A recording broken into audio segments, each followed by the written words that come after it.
Someone asked me earlier about, if any butters and stuff had the capability to saponify themselves without the use of lye. And so I was adding my clay in, and I thought I'd show you just a little snippet of what happens. You can stick blend this forever. This is butters and oils mixed with kaolin clay.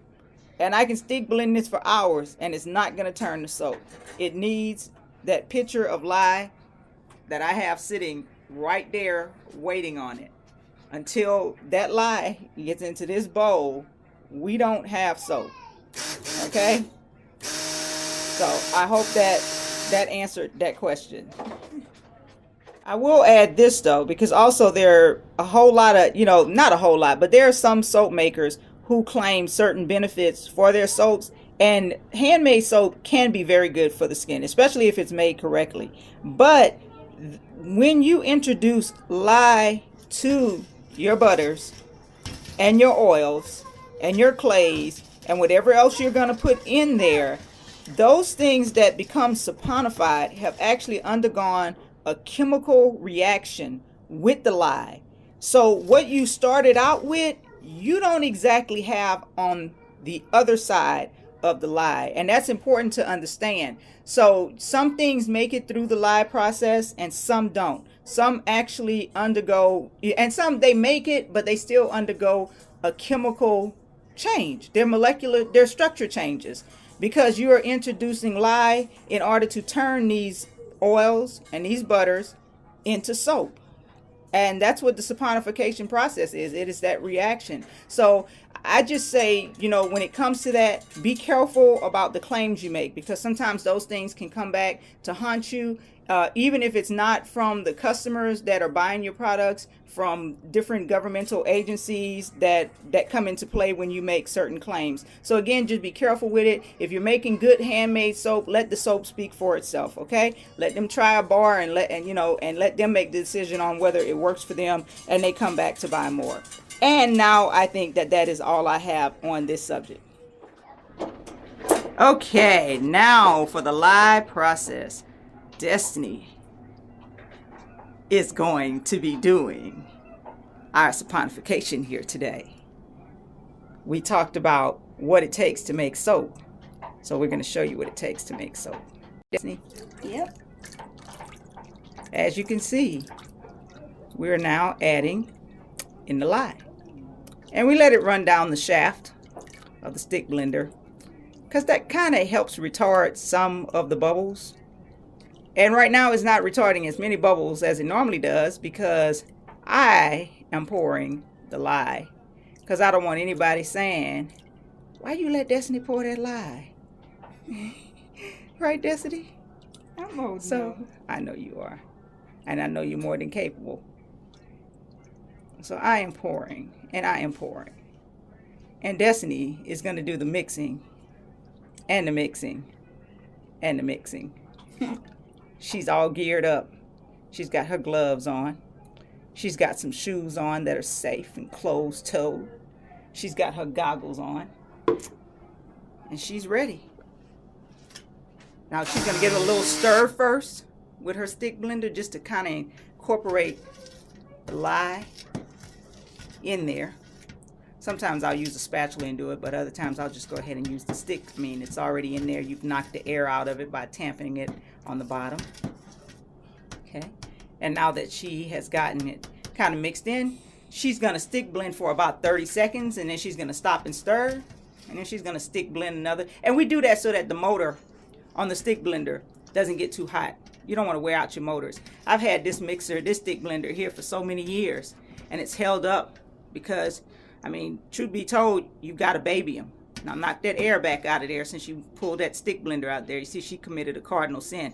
Once the blender goes in, the stick blender goes in, it never comes out. So tap, tap, tap it on the bottom and get those air bubbles out of there. See, this is a process for her, just like it would be for any new soap maker. While she's not totally new to soap making, she isn't the one who normally does the mixing. I normally do the mixing. So this is Destiny. Tell them hi again, Destiny. This is Destiny's first time doing the mixing. Are you ready? Yeah. All right, go ahead on. Let's get it started.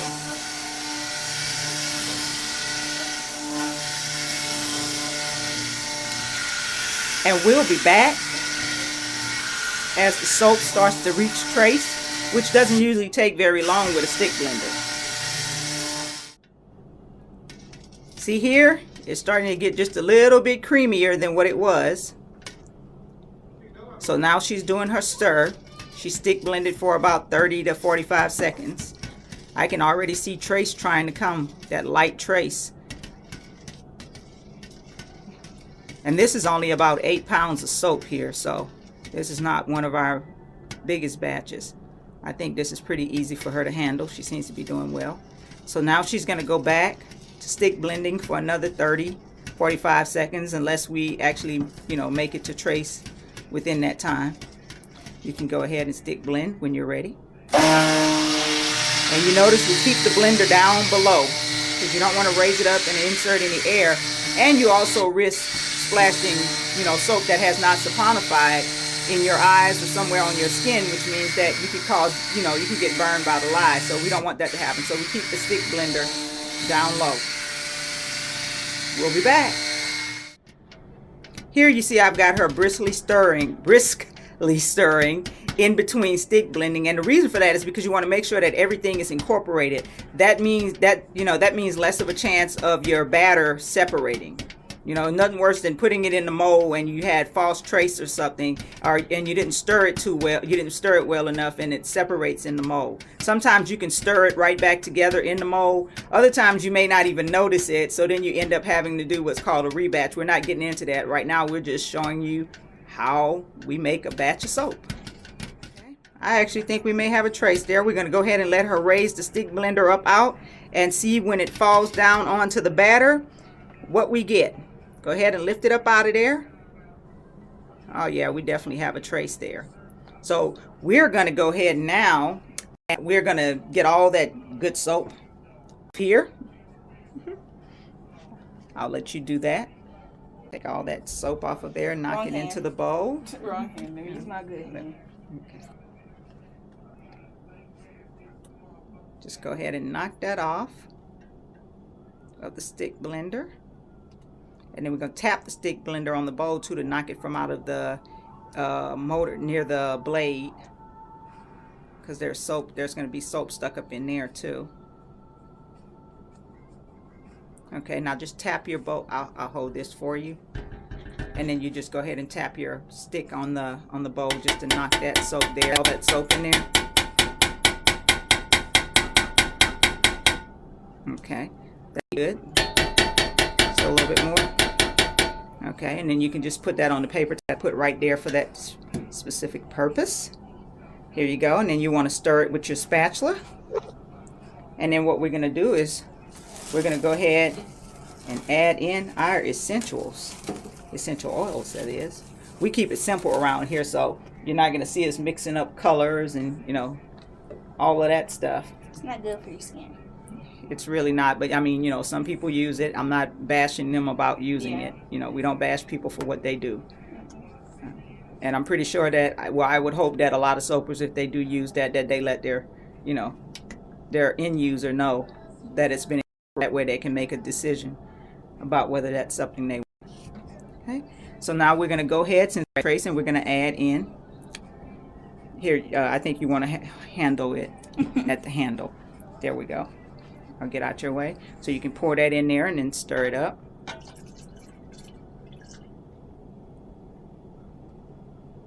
Okay, there you go.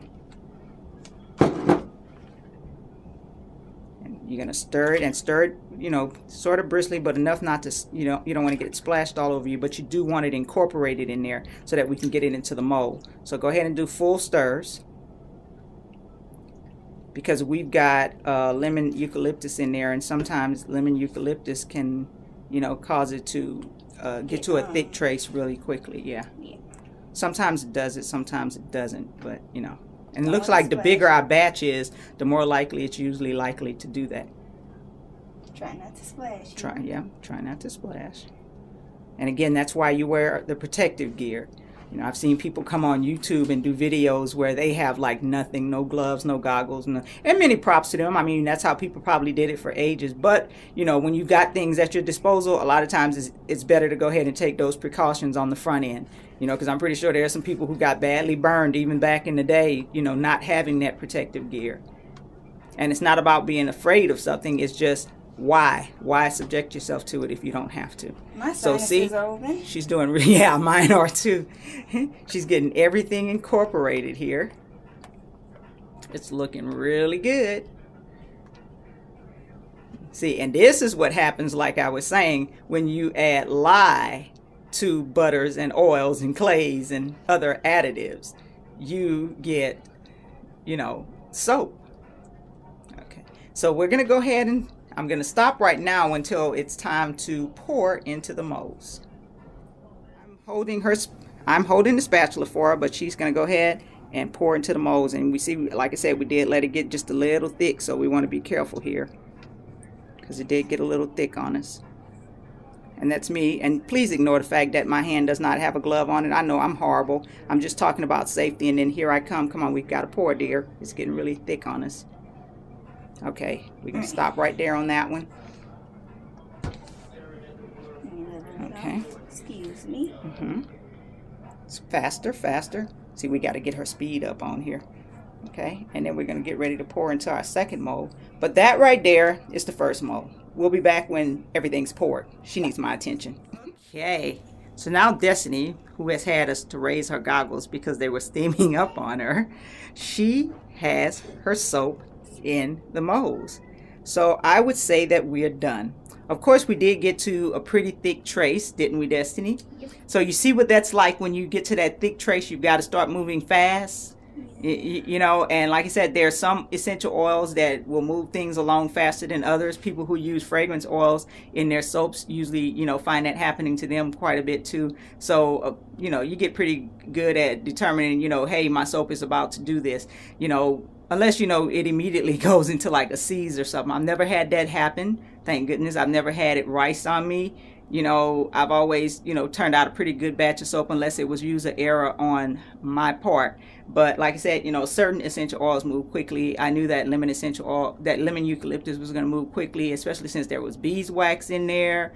And we also put kale and clay in it. So all of those were expectations on our part. So these are our 2 molds of soap. Like I said, between the two, we've got 8 pounds of soap right here. So now we're going to put them and let them cure for a couple of days, about 48 hours, and we'll come back and do a cut on them.